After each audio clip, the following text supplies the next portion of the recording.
I'm Director Marlon Green. Welcome to the Advanced Leadership and Development Show. I'm right here at Champion Square in the middle of New Orleans. And to my left, you have the mural of Anthony Davis. And to my right, you have a picture of Drew Brees. One might ask, Marlon, what are you doing in Champion Square? You're not a champion. Well, I want to say actually I am a champion. I served in the world's greatest army and exited Army Airborne with an Army honorable discharge. And also we had been a part of the Professional Development Football League, which was based out of Tacoma, Washington. They are no longer active, but they are champions when I served them. And by them being a champion and me serving in the media, I really deserve a ring, but those things don't matter to me. What matters to me is getting things done. So the first leg of this economic development documentary, we're going to start here, but the very next stop is going to be all economic development. I'm going to take you to the buildings where it all happens, and we're going to start from there. I've been doing this a long time. This is not easy, and the latest thing that we got done is help building our school, Booker T. Washington. Booker T. Washington is a historically black high school that is located uptown, and it has not been rebuilt yet, even 10 years after Hurricane Katrina. But we have initiated a grassroots effort in order to speed the process up, and it looks like it's working. So we're gonna see how far that goes. I'm gonna take credit for this because they didn't know what the hell they was doing. I called every department, I faxed every department. Nobody knew what the hell they was doing until I sent those faxes down. As long as the job getting done, I don't care. You know what I'm saying? As long as it's getting done, that's all that matters. But it's a damn shame if a native from Louisiana can't get a job and can't make things happen in his own state, and they let all of these other people in and they don't know what the hell that they're doing. That's unfair, you know? But let's get on with the documentary.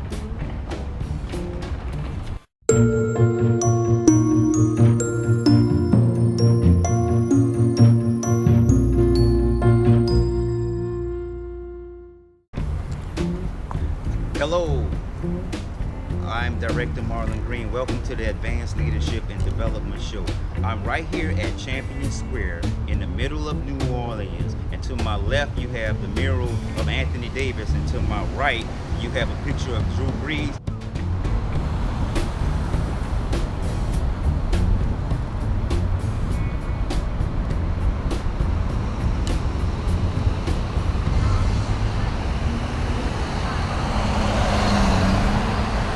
This is the Economic Development Building. Everything economic development is run by the office inside this building. I have two problems with that. One, it's a public office in a private building. So pretty much whoever owns the building owns the office. That's counterproductive. The second thing is I had specifically talked to Mr. E. Gathers. His name is Ernest Gathers. He's in charge of development uptown. And some lady named Rebecca is in charge of the whole economic development department. I have emailed and faxed them numerous times. They saw my email, they saw my resume, got spooked, and I guess I'm blackballed, but they don't tell you that. They just don't see you. Even though I haven't done anything anyway to be blackballed. But some people will do that. Do not underestimate people blackballing you for doing the right thing. Now getting back to what I was talking about. Everything in here is done with economic development. It's ran by this office, Miss Rebecca and Mr. E. Gathers. I give them an F because they don't know anything. They don't answer the phones correctly. They don't respond to the faxes, and obviously they're selective email because I know they're using it. They're just not using it to me. That shows weak leadership. Every leader should know exactly what's going on with their projects in their department. If they don't, you can say you're a good leader, but most good leaders will say you're not. So, and it doesn't make sense to keep beating a dead horse. If you know that they're not want to help you, I can move on. But sometimes you have to be persistent because there's just some lazy ass people and they have their preconception and they don't want to do anything once they get in their position. And to make things funny, looking at things in another way, I did get one meeting with Mr. Gathers and he was agreeing with me, but since he agreed with me, I haven't got any other response for them. So that means either he doesn't know what he's doing or he knows what he's doing but's not telling. Either way it goes, that's poor leadership. And they can always follow up on email, fax, or anything else. They didn't do that. They said that everything is being done properly. I asked them about rebuilding the Booker T. Washington. They had no idea. I talked to them. Then I talked to the school board. And the school board has another department called RCD, Recovery Civil District or something like that, RCD. They were in charge of building my high school. And I have contacted each department at least 3 times with an update to tell me an update. They haven't done it. But how the city goes and how people work, they'll implement your ideas and would not tell you. The excuse was for the Booker T site that they slowed the construction because the site is contaminated with some kind of a toxins, but I haven't been informed exactly what toxins it is, but I have a fail-safe or I have another option. I won't just take that. When I was at Xavier University, the biological and the pharmacy students ran into the same problem. They were going to buy this lot, but the lot was contaminated. So if this lot is contaminated, as like the Booker T. Washington site is contaminated, what can we do to uncontaminate it? So my suggestion would be to neutralize it the best we can chemically, somewhere along the lines of baking soda. If that can work, I don't know. But obviously water won't break it down enough. And if that's the case, then the soil has to be removed. But what I was explaining to Mr. Gathers is, you have to level out all of the streets and all of the foundation and drive down these wooden piles. So whatever you build on it, it would not sink. It would not sink. So Louisiana has to get used to building on ground that sinks. And the best way to do that is to pile drive these large things these pillars inside the ground and put the building on top. But don't do the roads before you did the buildings, because when you come back and do the building, you're gonna tear the roads up again. So what I suggested them is to strip the roads down to sand and gravel and level it off and just leave it like that until the whole construction was finished. That's what I suggested. So this is the first stop. This is where I've been already. We're going to the next stop. Hey, it's me again, economic development. As I was explaining to you, the same as I was explaining to Mr. Gathers, that the streets should be leveled all the way down to a sand and packed down with gravel until the construction of the Booker T site is finished.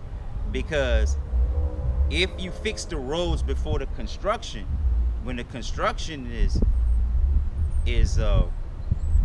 completed, that's when you lay the roads down. Because if you do the construction or the roads before the construction, all you're going to do is tear up the roads again, leading to a redundant problem. Well, let me just show you how messed up these roads are, and that way you can get a clear sense of what I'm talking about. Now, I'm going to give you a couple of seconds in each direction. Start now.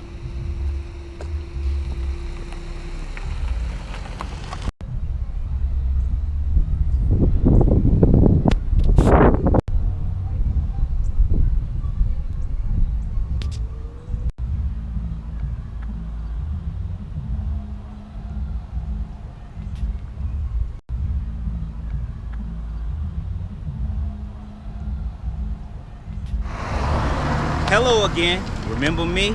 I want you to take a look at something. I want you to look at the sign behind me. Now, when I went to the Economic Development Office, Mr. Ernest Gathers says that there wasn't going to build it because there was soil contamination, and everyone was saying there's soil contamination. Well, I guess they fixed it since I inquired, because I've contacted those departments on more than one occasion and no one ever knew any status. And the last thing that I heard was this state legislator is stopping the rebuilding of all traditional high schools because the charter schools are doing their job and they just don't see why Booker T. Washington should get built, especially with the soil contamination. Well, they have changed their story since I have been on the job. And I can prove that by the faxes that I have sent to the economic development, and they blew me off. And so months later, after I contact economic development, the school board, they kept giving me the maintenance department. I finally got in touch with somebody. They didn't like what I was saying. They stopped talking to me because they didn't know the status. Then they turned right back around and then they resume a project that was supposed to be stopped because of soil contamination. Where's the soil contamination at now? Obviously, with this new sign up that they plan on rebuilding it, but even if the soil was contaminated, I went to Xavier University and they had the same problem, and I have requested to see the president so that I can ask the biological teachers what can we do to neutralize the soil besides just carrying it out. But his appointment schedule is 2 or 3 months out. He has a new rookie staff, and by the time I get to them, more things will be done. But I'm taking credit for this. All of the faxes, all of the phone calls, all my gas going up. Now they want to rebuild it. They didn't tell me. That's bullshit. I'm taking credit for this. I'm taking credit for the reduction in sentences for minor marijuana, and I'm bringing in and I'm lobbying the industry for medical marijuana. That's all good economic deals. Now they can sit on their butts if they want and let another economic opportunity pass. And when you speak to them and when you see them in public, they act like they're progressive, but they're really not, and they're stealing your ideas, they're modifying your ideas and submitting your ideas and taking credit for themselves. And they're not gonna be as courteous as academics are, putting in works cited, putting in things that you can track. They don't work like that here. Nothing gets done until you make people do it. And that's the bottom line. Because a lot of people like to sit and collect paychecks, but they don't like to work.